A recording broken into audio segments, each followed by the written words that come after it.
Assalamualaikum warahmatullahi wabarakatuh. Assalamualaikum warahmatullahi wabarakatuh.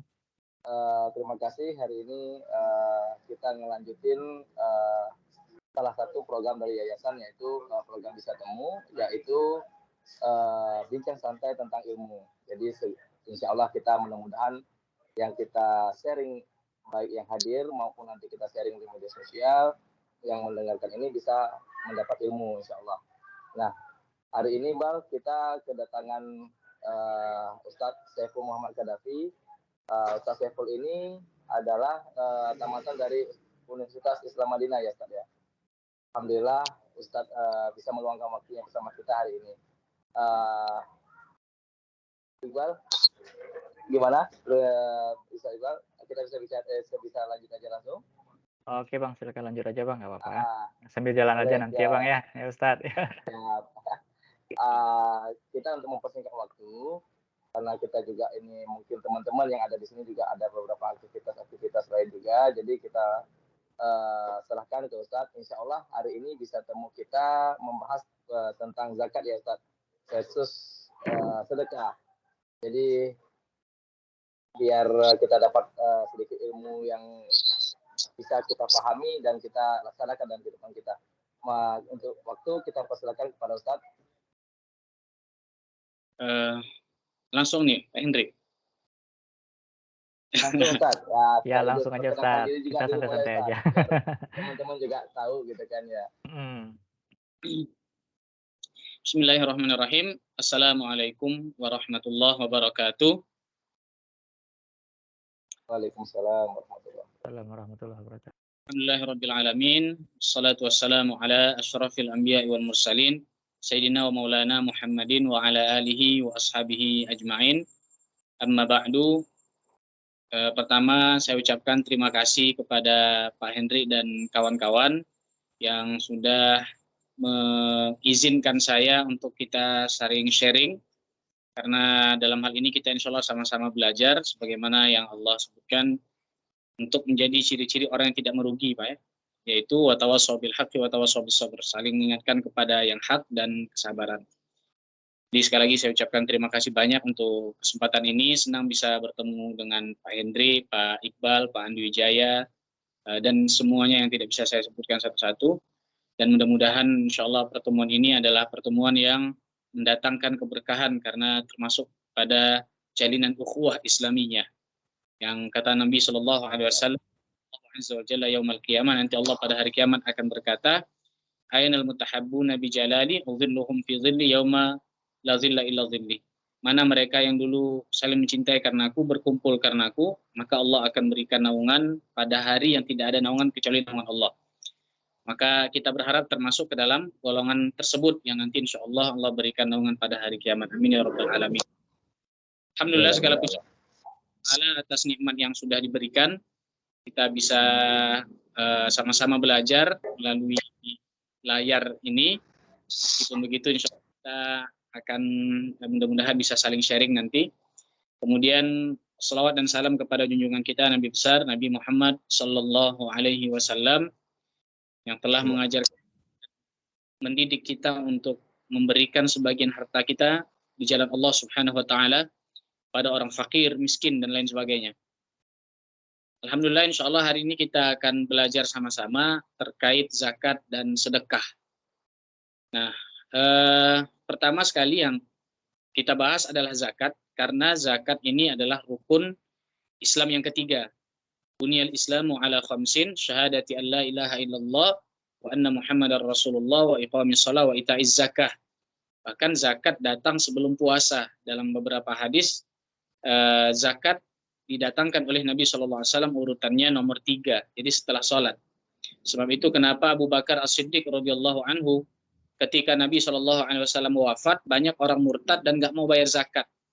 Abu Bakar memerangi mereka ini, memerangi orang yang tidak membayar zakat, karena zakat itu sama seperti sholat wajibnya, sehingga mereka diperangi oleh Abu Bakar As-Siddiq.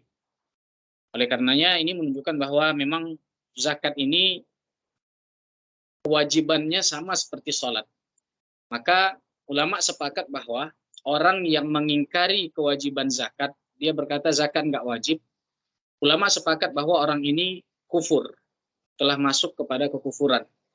Sebab rukun Islam sesuatu yang masuk kepada amrun doruriyun yang wajib diyakini kewajibannya, maka dia kalau ada yang mengatakan tidak wajib, maka seluruh ulama bersepakat bahwa ini merupakan kekufuran. Sebagaimana orang mengatakan sholat tidak wajib, ini kufur. Tapi kalau ada orang tidak bayar zakat, tapi dia yakin wajib, maka ini tidak kufur. Dia berdosa dengan dosa yang sangat besar, tapi tidak termasuk kepada kekufuran. Walaupun dosanya sangat besar sekali. Nah, itu sedikit tentang bagaimana pentingnya zakat dalam Islam. Dia termasuk rukun Islam yang ketiga, asas yang ketiga bahkan, setelah sholat, didampingi dengan sholat. Jadi, Islam itu adil. Pertama syahadat, kemudian sholat. Nah, ini syahadat, sholat, ini hubungan kita dengan Allah.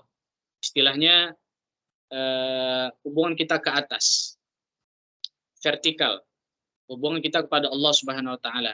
Nah, yang setelahnya, setelah sholat ini, bukan puasa diletakkan oleh Allah, berkaitan dengan sama kehidupan sosial. Supaya adil vertikal dan horizontalnya, maka Allah letakkan yang nomor 3 itu zakat. Jadi, balance antara kehidupan kita kepada Allah, secara spiritual kita kepada Tuhan kita, Allah Subhanahu Wa Taala, juga secara sosial kita diatur oleh Allah Subhanahu Wa Taala, bahkan disamakan kedudukannya dengan sholat. Oleh karenanya, ketika Abu Bakar ingin memerangi orang-orang yang menolak untuk bayar zakat, Umar bin Khattab radhiyallahu anhu warḍah, beliau bilang jangan perangi dulu. Karena mereka muslim. Apa kata Abu Bakar As-Siddiq? Bukankah orang yang tidak sholat kita perangi? Maka juga orang yang tidak membayar zakat kita perangi.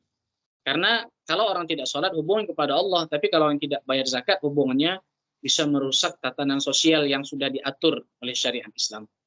Nah, itu tentang bagaimana zakat, penting zakat. Nah, zakat sendiri secara bahasa itu artinya an-numu. An-numu itu tumbuh. Jadi zakat itu an-numu wa ziyadah, tumbuh dan bertambah. Riba itu bertambah. Al-irba itu artinya penambahan. Riba itu bertambah. Tapi kalau zakat tumbuh. Beda bertambah dengan tumbuh. Sesuatu yang bertambah belum tentu tumbuh. Tapi kalau sesuatu yang tumbuh sudah pasti bertambah. Karena pertumbuhan biasanya akan konsisten dan memberikan jangka waktu yang lama. Orang yang pemikirannya visioner biasanya dia akan menumbuhkan, bukan menambahkan. Karena sesuatu yang bertambah belum tentu tumbuh. Nah, riba konsepnya nambah, bukan numbuh. Adapun zakat konsepnya numbuh. Selain itu, zakat secara bahasa artinya suci. Selain dia tumbuh, bersih. Sedangkan riba selalu merugikan. Ini perbedaan antara riba dengan zakat. Jadi zakat selain dia tumbuh, dia juga bertambah, dan dia juga barakah dalam makna lain, dan dia juga bisa al-kasrah, banyak. Jadi bisa tumbuh, bisa bertambah, bisa banyak. Ini arti zakat. Dari definisinya saja, pilihan kata yang dipilih oleh Allah Subhanahu Wa Taala sudah merepresentasikan definisi zakat itu sendiri. Jadi zakat itu jadinya maknanya tumbuh dan bertambah, bukan cuma sekedar bertambah. Dan juga artinya suci, sebagaimana Allah Subhanahu Wa Taala sebutkan dalam surat Asy-Syams, qad aflaha man zakkaha. Zakkaha, ini zakat. Qad aflaha man zakkaha. Telah beruntunglah orang yang mensucikan jiwanya.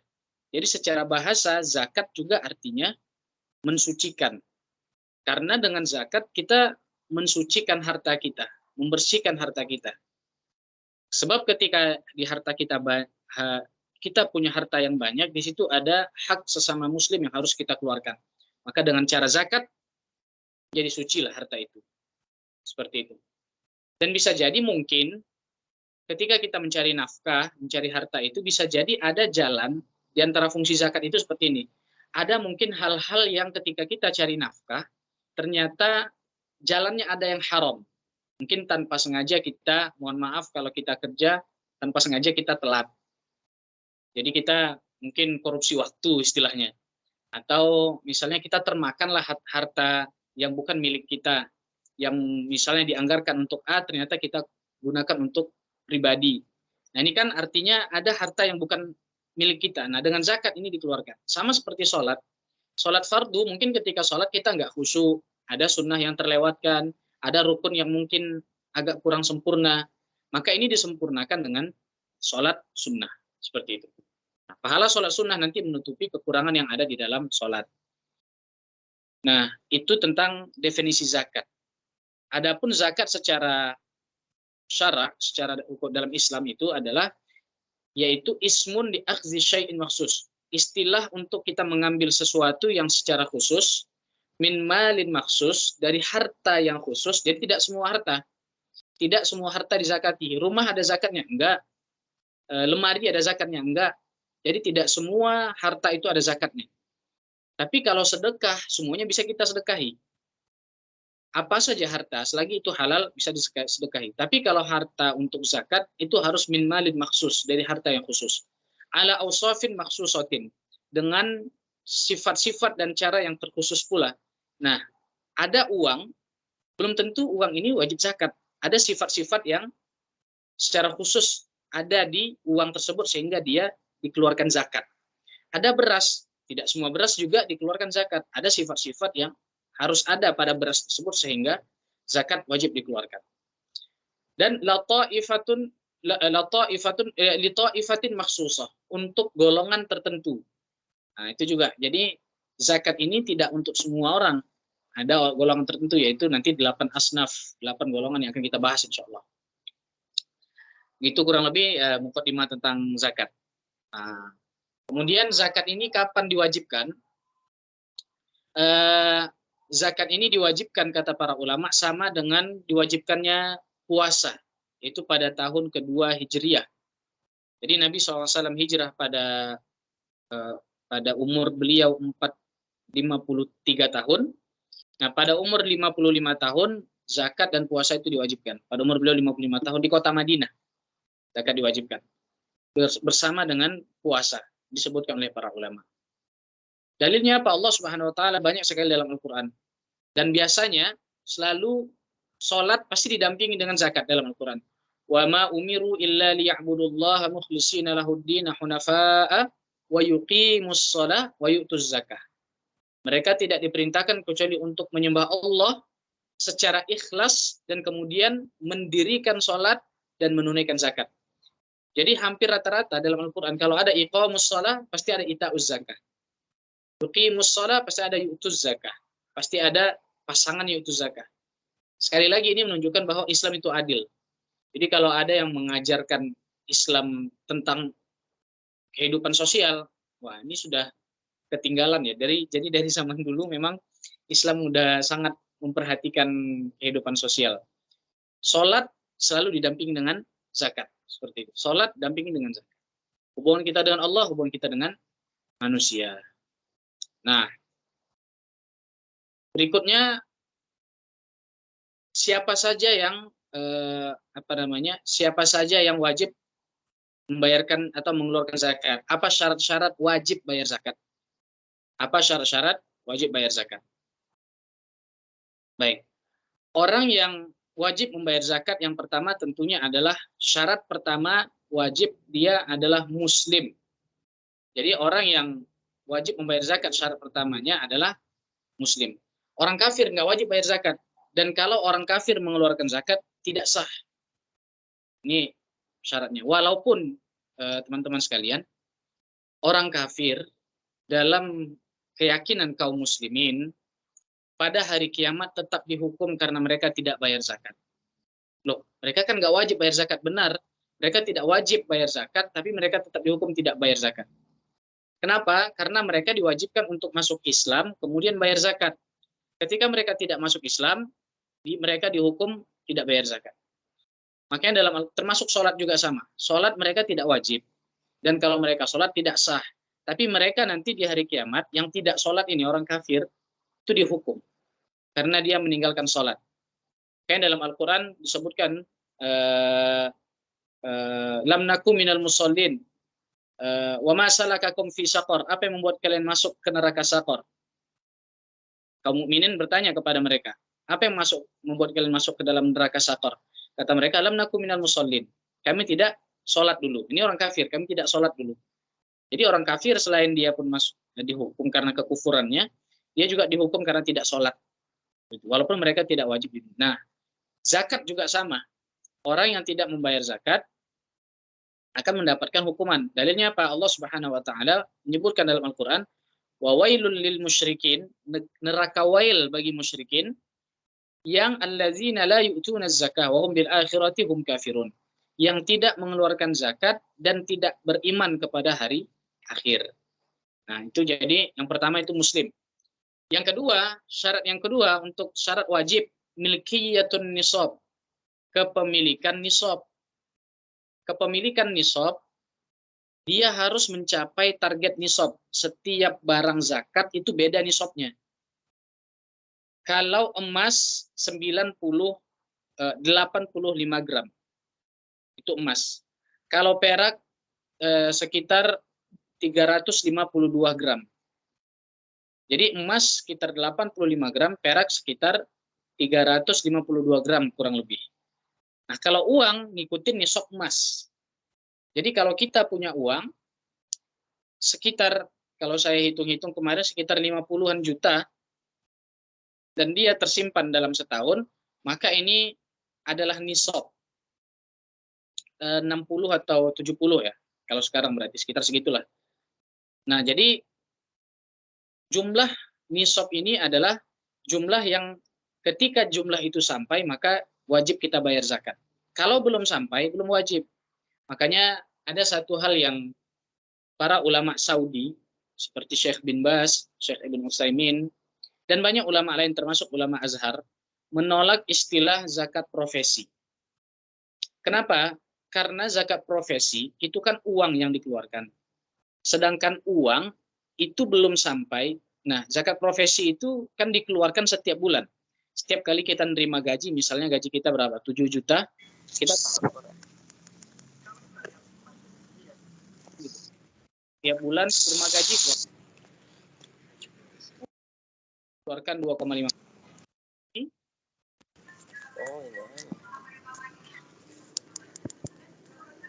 Gaji kita per bulan, maka para ulama membantah ini, diantaranya adalah Syekh Ibn Utsaimin, Syekh Shalih Fauzan, dan ulama-ulama Azhar yang lain juga tidak sepakat dengan adanya zakat profesi karena tidak sampai nisab, sehingga dia tidak wajib bayar zakat. Seperti itu. Jadi kalau gaji kita cuma 4 juta, itu belum sampai nisab. Dan kalau kita keluarkan, itu nggak dihitung zakat, itu dihitung. Adapun sedekah tidak wajib 2,5% dan hukumnya juga tidak wajib.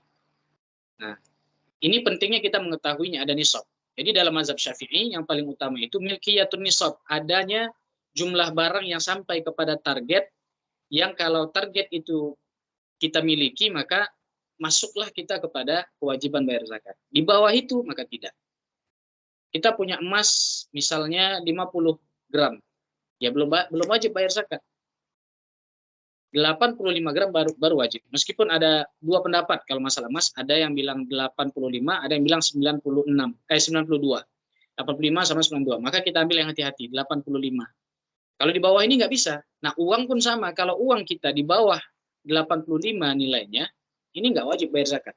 Sehingga zakat profesi ini banyak dibantah oleh para ulama. Seperti itu. Ini yang zakat profesi dikemukakan oleh Syekh Yusuf Al-Qaradawi, yang paling banyak mengembangkan tentang zakat profesi adalah Syekh Yusuf Al-Qaradawi. Namun ulama-ulama banyak membantah hal tersebut karena tidak sampai nisabnya. Gaji 4 juta, gimana mau keluarkan zakat? Seperti itu. Kemudian nah, apa saja harta yang dikeluarkan ini? Tentunya yang pertama an-na'am, yaitu hewan ternak. Hewan ternak itu cuman onta, sapi dan sejenisnya. Sapi di sini, sejenis di sini maksudnya kerbau termasuk, lembu termasuk. Wal ghanam, ghanam ini kambing. Nah, kambing ini segala jenis kambing, termasuk domba, termasuk kibas dan lain sebagainya. Ini wajib, ini dari binatang. Kemudian al-mu'syirat, al-mu'syirat itu bahan pokok yang tahan lama. Wahiyya al-qut minal hubub, yaitu bahan pokok seperti beras, seperti gandum, seperti kurma, nah, buah-buahan seperti kurma, dan seperti anggur yang sudah dikeringkan, simar, seperti itu. Dan dan anggur. Kemudian berikutnya adalah uang. Uang, dan itu masuk ke bawah bagian daripada az-zahab wal fiddah, emas dan perak. Kemudian harta, barang dagangan. Nah, ini yang penting akan kita pelajari juga, barang dagangan, karena mungkin banyak di antara kita adalah pengusaha atau punya barang dagangan. Itu disebut dengan amwalut tijarah atau urudut tijarah, barang dagangan. Berikutnya ada dafain, yaitu dafain barang-barang yang ada di bawah bumi, di antaranya itu ma'din warikas. Nah, ini sudah mungkin bisa dibilang jarang, apalagi dalam mazhab Syafi'i ma'din dan rikas itu hanya sebatas emas dan perak. Ma'din dan rikas ini apa namanya? Barang tambangan yang bersifat emas dan perak. Walaupun dalam mazhab Hambali itu batu bara termasuk itu wajib bayar zakat. Kemudian minyak itu wajib bayar zakat. Itu masuk dalam barang-barang yang dafain. Dafain itu sesuatu yang terkubur. Nanti akan dijelaskan. Nah, itu ada penjelasan khusus tentang berapa nisabnya. Jadi syarat yang pertama adalah muslim, syarat yang kedua milkiyatun nisab. Kita memiliki nisabnya. Kita punya nisabnya. Sehingga barang yang tidak kita punya tidak dihitung nisab. Piutang misalnya. Ada orang utang sama kita. Ada orang utang sama kita 2M. Apakah kita wajib bayar zakat 2M ini? Tidak wajib, karena kita tidak miliki barang ini sekarang. 2M ini bukan punya kita sekarang. 2M ini punya orang itu, lagi dipinjam. Yang wajib bayar zakat dia yang minjam. Karena hartanya ada di dia. Itu namanya milkiyatun nisab. Nah, kalau kita punya utang dan uang itu tersimpan selama setahun, kita punya uang 1M, kita simpan dalam rekening kita dan tidak berputar, tidak berkurang ke bawah nisab, kita simpan, maka ini masuk ke dalam zakat. Karena kita termasuk milkiyatun nisab, kita yang miliki uang tersebut. Bukan bank lagi, atau bukan orang yang ngasih utang. Seperti itu. Kapan orang itu bayar zakat? Nah, ketika kita bayar. Ketika kita bayar, dia simpan, barulah dia bayar zakat. Kalau masih sama kita yang mau zakat. Itu pendapat sebagian ulama. Taib. Syarat yang ketiga adalah al-haul. Al-haul itu sampai setahun. Barang kita ini harus sampai setahun tersimpan, berada di batasan minimal nisab. Misal tadi emas 85 gram. Kita punya emas 100 gram. Ternyata dalam setahun turun, sampailah dia jadi 70 gram. Maka nggak wajib bayar zakat. Tapi kalau dia turunnya tidak sampai 85 ke bawah, maka masih bayar zakat. Berapa yang dikeluarkan? 2,5% dari jumlah harta kita yang terakhir itu. Dari jumlah emas kita yang terakhir itu. Itu yang kita keluarkan.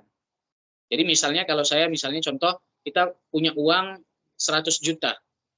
Nah, 100 juta ini sudah melebihi nisab. Anggaplah nisab 70 juta. Kalau kita konversikan ke emas ke rupiah, gitu kan? Emas ke uang. Kita punya 100 juta.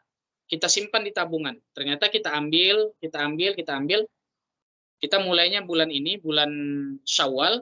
Nah, bulan Syawal tahun depan, ternyata uang kita berkurang menjadi 8 atau 90 juta. Nah, yang dizakatkan 90 juta ini. Bukan yang 100 juta yang awal ada sama kita. Tapi kalau berkurang dia di bawah 80 juta, misalnya di bawah 70 juta yaitu nisabnya, maka yang tidak lagi wajib dibayarkan zakat. Baik. Nah, haul ini hanya berlaku, haul itu genap setahun, itu hanya berlaku untuk uang, emas, perak, barang dagangan. Sama sama hewan. Ini yang Ini yang wajib haul, wajib genap setahun. Jadi uang, uang, perak, emas, barang dagangan sama hewan ternak ini yang wajib lengkap setahun, gitu. Syarat wajibnya. Tapi kalau yang lain seperti kita punya kebun, kita punya sawahnya ini sampai kepada nisabnya kurang lebih sekitar 900 sekian kilogram, hampir 1 ton nisab untuk padi dan hubub dan biji-bijian, hampir 1 ton. Nah, kalau dia barangnya adalah tumbuh-tumbuhan seperti padi dan buah-buahan yang tahan lama, yaitu kurma dan anggur yang dikeringkan, maka dia tidak harus nunggu setahun. Dia harus keluarkan zakat ketika panen. Itu bedanya sama harta yang lain. Jadi biji-bijian ini wajib kita keluarkan zakat ketika apa? Panen langsung. Panen langsung keluarkan zakat. Berapa keluarkan zakatnya tergantung irigasinya. Kalau kita pakai irigasi kita sendiri, maka dikeluarkan 5%. Tapi kalau pakai perairan hujan, dikeluarkan 10%. Seperti itu. Dan itu ada penjelasan, insya Allah lengkap. Baik. Berikutnya kita akan bahas tentang siapa saja. Baik. Sebelumnya saya mau bahas sedikit tentang kita sampai jam berapa nih Pak Hendrik? Kita sebenarnya dengan Ustaz aja nih. Biasa 15 menit, 30 menit cukup lah. Karena Gimana Pak? ada sesi tanya jawab. Kita nanti akan ada sesi tanya jawab Ustaz dari apa yang mungkin teman-teman yang ada yang ingin ditanyakan gitu kan ya. Jadi nggak sesampainya Ustaz aja deh. Paling 20 menit cukup lah, 15 menit 20 menit cukup. Karena ini akan beradu dengan waktu sholat maghrib juga nanti kan ya. Ya, siap. Aman Pak Hendrik. Saya mau tambahkan sedikit lagi insya Allah. Nah, ada satu hal yang penting juga nih. Ini yang kadang orang keliru. Harta milik anak kecil dan orang gila. Misalnya ada anak kecil meninggal orang tuanya, harta warisannya banyak. Ini wajib dikeluarkan oleh walinya, nggak boleh disimpan. Karena nanti jadi beban dia ketika dia sudah balik. Ada anak yatim, umurnya masih 7 tahun, belum balik, meninggal bapaknya punya usaha banyak, kemudian dia jadi pewarisnya, walinya tidak mengeluarkan zakat. Ini berdosa walinya tidak mengeluarkan zakat. Karena akan membebankan dia juga. Ketika dia balik nanti, ketika dia udah besar, udah berumur, sudah balik, dia wajib keluarkan zakat yang dulu tidak dikeluarkan. Kan kasihan tuh. Jadi kita udah lama, dia nggak ngeluarin zakat, tiba-tiba udah balik, dituntut harus mengeluarkan zakat yang bertahun-tahun yang lalu. Ini tidak boleh. Sehingga zakat anak kecil harus dikeluarkan langsung oleh walinya. Jadi kalau ada anak yatim, bapaknya meninggal, punya harta, nah ini harus pintar-pintar nih ngeluarin zakatnya. Begitu juga dengan orang gila, walinya harus mengeluarkan zakat. Taib. Nah berikutnya kita akan bahas sedikit lagi terkait tentang nanti adapun kalau masalah kalau penghitungannya mungkin nanti kita bahas di lain waktu. Jadi kalau misalnya ada harta nanti kita hitung saja. Mungkin ada dari teman-teman yang saya ini punya uang sekian, berapa nih zakatnya? Itu mungkin boleh nanti di luar forum ini bisa ditanyakan. Karena itu pembahasan cukup panjang. Karena nanti ada penghitungan dan lain sebagainya. Ada presentasinya, ada syarat-syaratnya gitu. Nah, berikutnya saya akan saya akan bahas tentang siapa yang berhak menerima zakat. Siapa mustahik zakat? Mustahik zakat itu disebutkan oleh para ulama berdasarkan firman Allah Subhanahu wa taala ada 8. Maka tidak boleh lebih dari 8 ini. Ada 8. Kan kita jabarkan sedikit demi sedikit. Nah, pertama Allah Subhanahu wa taala berfirman, "Innamas shadaqatu lil fuqara'i wal masakin wal 'amilina 'alaiha wal mu'allafati qulubuhum wa fir riqabi wal gharimin wa fi sabilillahi wa ibnis sabil fariidatan minallahi wallahu 'alimun hakim." Jadi ada 8 orang yang berhak menerima zakat. Yang pertama kata Allah Subhanahu wa taala fuqara, orang fakir. Yang kedua masakin, orang miskin. Apa beda orang fakir dan miskin? Orang fakir tidak punya apa-apa, tidak punya pekerjaan. Kalaupun punya pekerjaan sangat tidak cukup untuk kebutuhan sehari-hari. Itu disebut orang fakir. Harta nggak punya, rumah rusak. Kalau orang miskin bedanya adalah dia bisa jadi punya motor, bisa jadi di rumahnya punya televisi, bisa jadi punya HP, bisa jadi, tapi dia miskin, bisa. Makanya dalam surat Al-Kahfi, kalau kita hari ini udah baca surat Al-Kahfi di hari Jumat, ada tuh disebutkan kisah Nabi Khidir alaihissalam bersama Nabi Musa. Itu Nabi Khidir merusak perahu Perahu itu milik siapa? Disebutkan dalam ayat itu, ada perahu itu lil masakin, untuk orang miskin, punya orang miskin. Kalau dipikir-pikir, orang miskin kok punya perahu? Nah, ini menunjukkan bahwa orang miskin bisa jadi punya harta. Jadi orang miskin bisa jadi punya motor, bisa jadi punya kendaraan, tapi dia miskin. Harta dia, motornya dipakai buat ngegojek misalnya, atau ada mobil dia pakai buat nge-grab, tapi kebutuhannya jauh lebih besar daripada penghasilannya. Ini disebut dengan orang miskin. Bedanya dengan orang fakir ini sama sekali nggak punya. Ini orang fakir. Yang ketiga adalah wal amilina 'alaiha. Amil zakat. Nah, amil zakat ini ada syarat-syaratnya. Dan tentu ya, teman-teman sekalian, zakat ini dikeluarkan hanya untuk orang Islam. Beda dengan sedekah, kalau sedekah boleh kepada orang kafir. Kalau zakat wajib hanya kepada orang Islam. Orang fakir yang muslim, orang miskin yang muslim. Orang non-muslim nggak boleh menerima zakat, sedekah boleh. Nah, yang ketiga adalah al-amilin 'alaiha, amil zakat. Syarat amil zakat ini tidak sembarangan, teman-teman. Jadi tidak sembarangan kalau ada amil zakat dia berhak terima zakat, enggak. Syaratnya pertama, dia adalah amil zakat resmi diangkat oleh pemerintah. Oleh pemerintah atau yang mewakili pemerintah. KUA misalnya ngangkat amil zakat, ya, silahkan boleh. Atau ada lazismu atau ada ziswaf misalnya. Nah, ini termasuk amil zakat. Mereka diberi zakat, amil zakat ini mengambil harta zakat itu berapa banyak? Sesuai dengan gaji karyawan pada umumnya di daerah itu. Kalau bisa dikatakan mungkin UMR lah. UMR di suatu daerah. Misalnya kalau di Jakarta misalnya 4,1, maka 4,1 saja yang dia ambil dari zakat-zakat yang dikumpulkan itu. Jadi UMR di daerah tersebut itulah gajinya. Nah, ini untuk amil zakat. Ini syarat pertama. Syarat pertama dia diangkat oleh pemerintah. Syarat kedua, dia nggak boleh sebelumnya nerima gaji dari pemerintah. Kalau dia sudah nerima gaji, dia nggak boleh ambil lagi dari zakat. Karena intinya adalah zakat yang dikasih ke dia itu sebagai ganti gaji. Ini syarat amil zakat. Yang ketiga, amil zakat ini bukan dadakan. Jadi beda sama tiba-tiba muncul.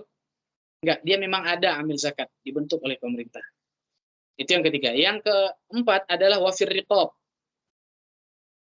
Yang keempat wal mu'allafatu qulubihim. Mu'allaf. Nah, mu'allaf ini ada dua jenis, teman-teman. Mu'allaf di sini ada dua. Yang pertama atau tiga. Yang pertama mu'allaf dalam artian dia belum menjadi Islam, tapi hatinya udah cenderung kepada Islam. Dia mu'allaf, tapi dia belum masuk Islam, tapi udah cenderung kepada Islam. Ini disebut mu'allaf, karena hatinya sudah dekat kepada Islam. Ini nggak boleh terima zakat, karena statusnya masih belum muslim. Maka caranya kita katakan pada dia, kalau kamu mau zakat, kamu masuk Islam dulu, nanti kita kasih zakat. Ini mu'allaf yang pertama. Ya, mu'allaf yang kedua adalah orang yang benar-benar baru masuk Islam dan dia miskin. Dia miskin atau dia kurang mampu. Maka walaupun tidak semiskin yang tadi kita sebutkan, tapi sedikit lemah di masalah ekonomi, boleh menerima zakat karena dia sudah masuk Islam. Yang ketiga, mu'allaf masuk Islam, kaya, tapi punya pengaruh. Misal kepala desa Kristen masuk Islam di daerah orang minoritas Muslim, mayoritasnya Kristen misalnya. Kepala desa ini masuk Islam, dia punya pengaruh di lingkungan tersebut.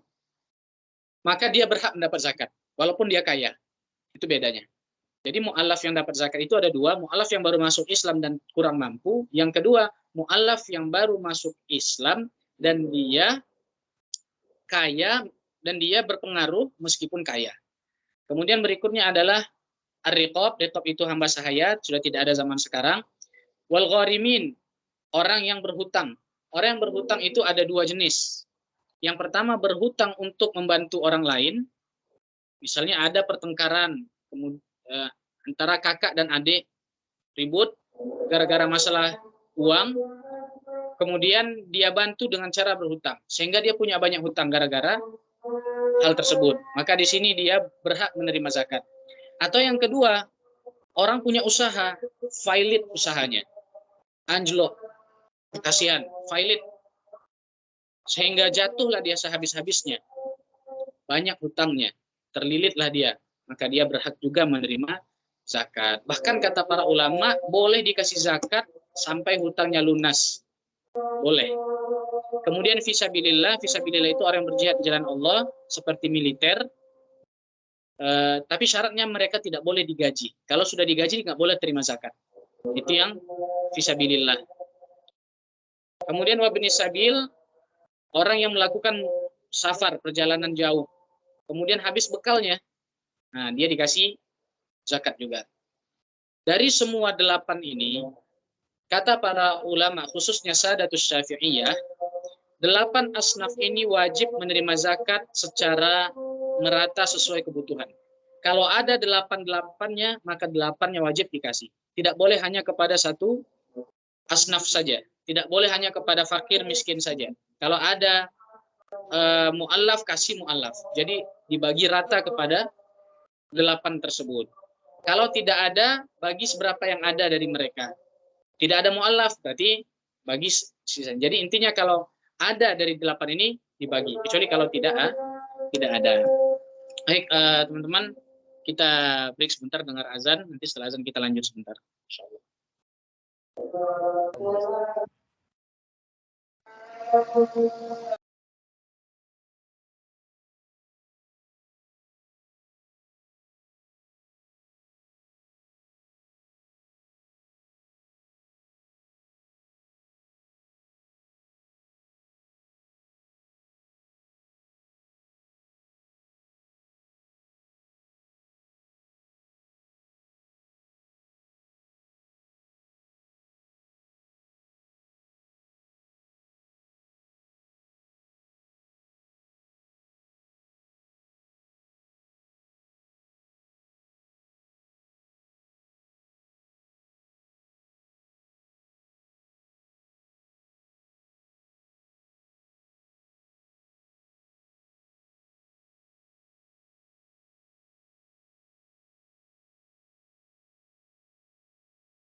Baik, kita lanjut. Mungkin itu saja dulu Pak Henry.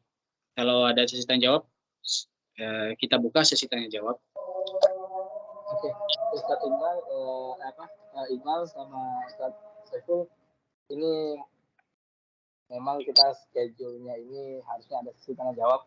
Namun menurut saya karena memang ini sudah waktunya sholat maghrib, mungkin sesi tanya jawabnya akan kita lempar saja ke teman-teman nanti di channel kita aja ya, di HRKU channel aja ya. Insya Allah mudah-mudahan nanti Ustadz bisa menjawab di sana. Mungkin Ustadz juga bisa subscribe juga dah aktivitas kita punya di situ juga. Insya Allah kita juga sering-sering ketemu di situ juga dan aktivitas kita kerja juga di situ. Nah, untuk sesi tanya jawab mungkin untuk bisa temu kali ini rasanya menurut saya kita tiadakan, namun kita lempar nanti ketika video ini telah diupload, karena jujur sholat jamaah itu lebih penting daripada segala acara yang ada di saat ini kita lakukan, walaupun kita sama-sama berniat baik untuk mencari ilmu. Jadi menurut saya seperti itu, Ustadz Saiful dan Iqbal dan Ustadz yang lainnya teman-teman. Iya, ya, setuju, insya Allah untuk sesi tanya jawab nanti setelah video ini kita upload, nanti kita kabarkan, dan kalau ada tanya jawab nanti insya Allah Ustadz Saiful juga sendiri yang akan menjawab dengan akun Ustadz Saiful sendiri insya Allah ya, atau nanti pun kita bikinkan sebuah video sendiri untuk menjawab itu ya, gitu Ustadz Saiful kali ya, karena kita juga kebetulan saya juga lagi berada di daerah Jawa, jadi waktu sholatnya juga sama kita nih Ustadz, jadi kita kejar sholat dulu lah ya. Gitu dulu semua teman-teman, untuk hari ini kita sudahi saja.